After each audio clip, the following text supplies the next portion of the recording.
Parlons économie sur Radio Lac. Avec la Chambre de commerce, d'industrie et des services de Genève. Comment réseauter sans pouvoir se rencontrer? Bonjour Rudolf Klaus. Bonjour Benjamin. Vous êtes formateur, on s'intéresse avec vous au réseautage productif, la formation qui aboutit, c'est ce qui est sur votre site internet rkls.ch. Avec nous également par téléphone Éric Legendre, bonjour. Bonjour Benjamin. Éric Legendre, spécialiste du réseautage. Celles et ceux qui ont un compte LinkedIn, à peu près tous ceux qui ont un compte LinkedIn, vous connaissent. Et de retour également en studio, il était avec nous en première partie d'émission, Claude Christophy, Christophe Christophy, cofondateur du collectif indépendant et entrepreneur suisse. Alors je vous pose tout d'abord la question, messieurs, et on va démarrer avec vous, Rudolf Klaus. Comment est-ce qu'on fait pour réseauter quand on peut pas vraiment organiser d'événements de réseautage? On se débrouille, hein. Donc il y a la technique qui nous aide. On peut toujours se rencontrer à deux. Donc et quand on réseaute, on pense souvent juste aux événements où on est nombreux. On fait des nouvelles connaissances. Mais ça, c'est quand on plante les graines.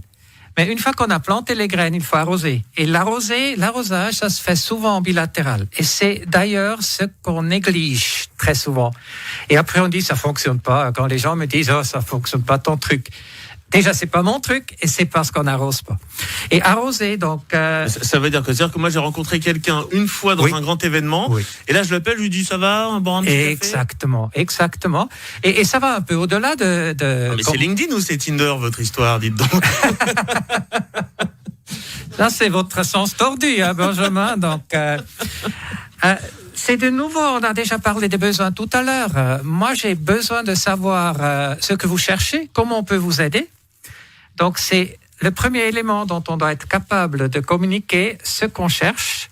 Et après, si je sais ça, c'est comme Raphaël a parlé tout à l'heure de l'armoire. Au bon moment, la bonne armoire. Il faut le faire savoir à un grand nombre de personnes.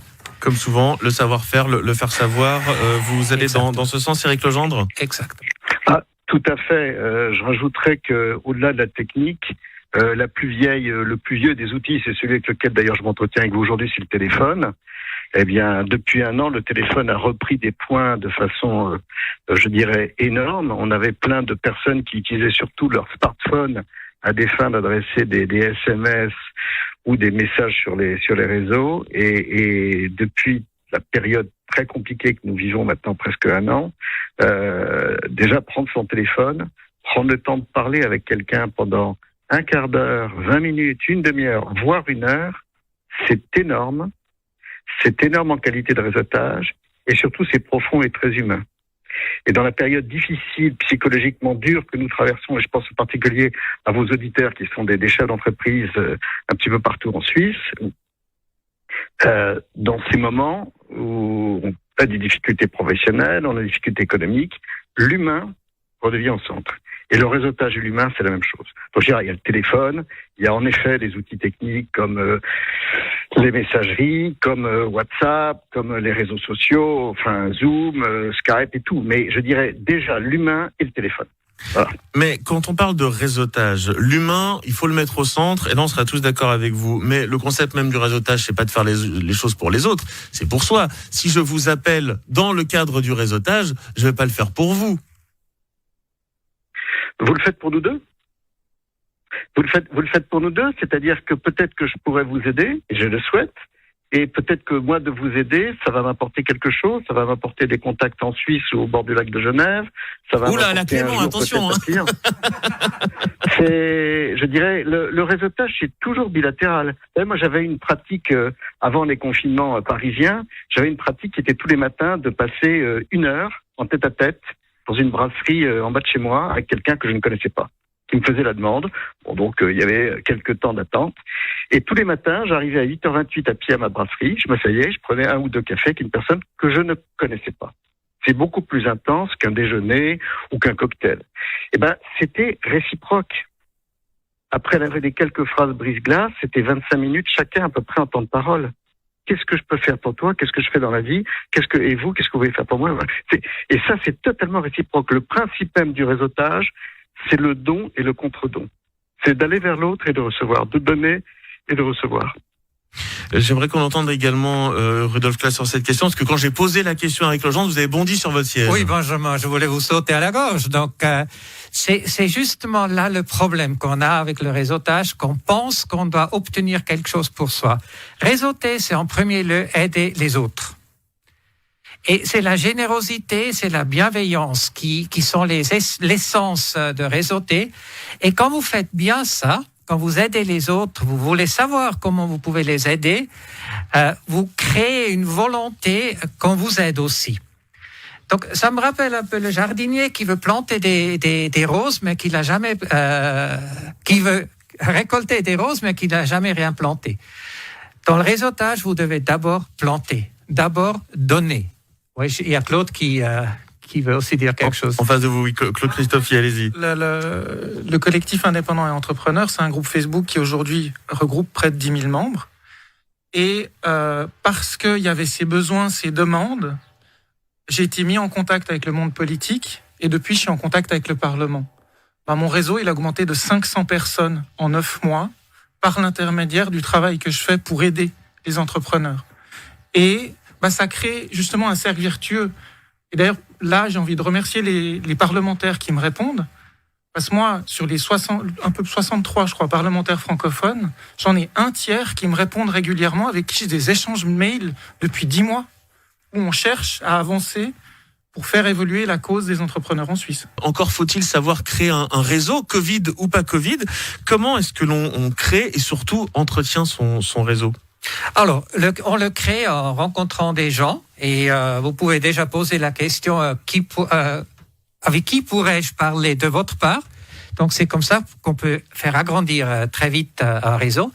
Et après, c'est vraiment pas le nombre de personnes qu'on connaît qui compte, c'est l'intensité des relations. Et de toute façon, là, on est limité. Vous pouvez pas gérer des centaines, voire des milliers de relations. Donc, on tourne autour de 50 ou 100 relations qu'on peut entretenir. Et cet entretien, il est essentiel. Et là, Eric, il a beaucoup dit sur comment on peut le gérer. L'entretenir. Ouais. Eric Lejean, j'aimerais bien vous entendre aussi sur cette question, parce qu'aujourd'hui, notre réseau, il est beaucoup plus dématérialisé. Vous êtes extrêmement présent sur LinkedIn. Moi, demain, je vais faire une publication sur LinkedIn. C'est pas pour ça qu'il va y avoir 500 j'aime ou 500 engagements. Oui, mais j'ai un petit peu répondre à côté de la plaque. Je vais pas vous répondre sur LinkedIn. Je vais vous répondre sur le fond de la question et des deux réponses qu'on vient d'avoir. Une relation, ça s'entretient. Une amitié, ça s'entretient. Et on va sortir de LinkedIn. Entretenir son réseautage, par exemple, vous savez que vous êtes intéressé par tel domaine de l'économie. Eh bien, je vois passer un article, je copie l'URL et je vous l'envoie. Ça veut dire, j'ai pensé à toi, je t'enrichis, intellectuellement, en te donnant un article que peut-être tu n'as pas vu, et ça dure, c'est très fugitif. Mais je vous envoie un message positif, et je l'envoie par mail, ou sur LinkedIn, bien entendu, ou sur une messagerie quelconque. Ou ça peut être, j'étais en train de travailler, j'étais sur le site d'un grand cabinet comme McKinsey ou autre, peu importe, je trouve une étude, et pas un article, une étude sur un sujet, j'ai pensé à toi et je te l'envoie. C'est ça les petits cadeaux du quotidien. Je peux vous dire que, imaginez-vous que vous recevez, alors vous êtes en train de réfléchir sur le sujet du développement de telle activité économique et que vous recevez un bel article ou une belle étude de McKinsey, vous dites, ça, c'est très profond, ça, c'est très riche, ça, c'est très vrai. Et là, vous développez une intensité de réseautage qui n'a pas besoin de se compter en quantité, mais qui se développe par la qualité. Oui, en fait, c'est pas quelque chose qu'il faut faire pendant 30 minutes, 1 heure dans sa journée, c'est quelque chose qu'il faut intégrer à son quotidien, sa manière de vivre, en fait, si je vous suis. À sa routine. J'arrête pas de parler du terme de routine, et le réseautage est quelque chose aujourd'hui d'économiquement tellement sérieux qu'il faut l'intégrer à sa routine quotidienne. La plupart des gens réseautent. Vous pouvez la poser la question autour de vous, à votre famille, à vos amis, à vos relations professionnelles. Tout le monde réseaute. Mais la question, c'est le sujet qui nous préoccupe aujourd'hui.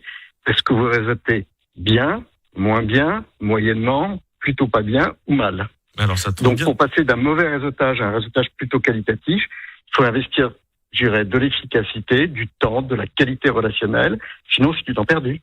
Je prends toujours l'image du cocktail. On a tous le cocktail réseau en tête. Il y a des gens qui vont dans les cocktails, qui parlent avec 3 amis, qui boivent un petit peu de champagne, et puis qui rentrent chez eux. Vous leur posez la question, qu'est-ce que tu as fait? J'ai vu un tel. Oui, mais ces 3 personnes-là, tu les as vues la semaine dernière et tu les verras dans 15 jours. Et en fait, ils sont allés dans un cocktail réseau sans rien faire de concret, sans rencontrer les gens, sans donner, sans avoir l'occasion d'échanger.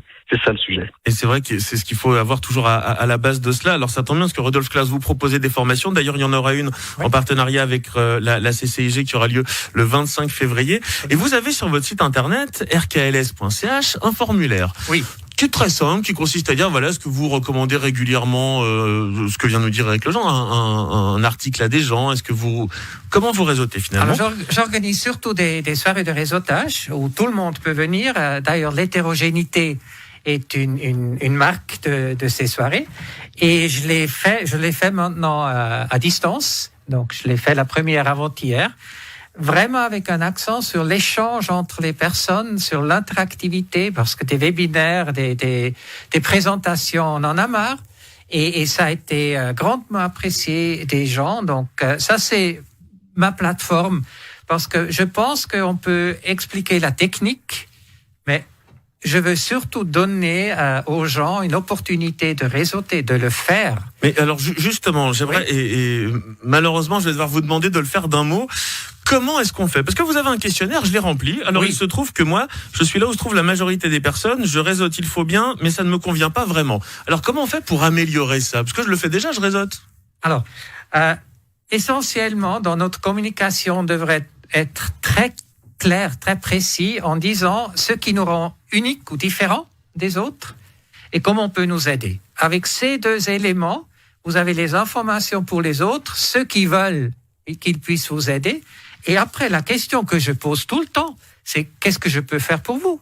Comment puis-je vous être utile?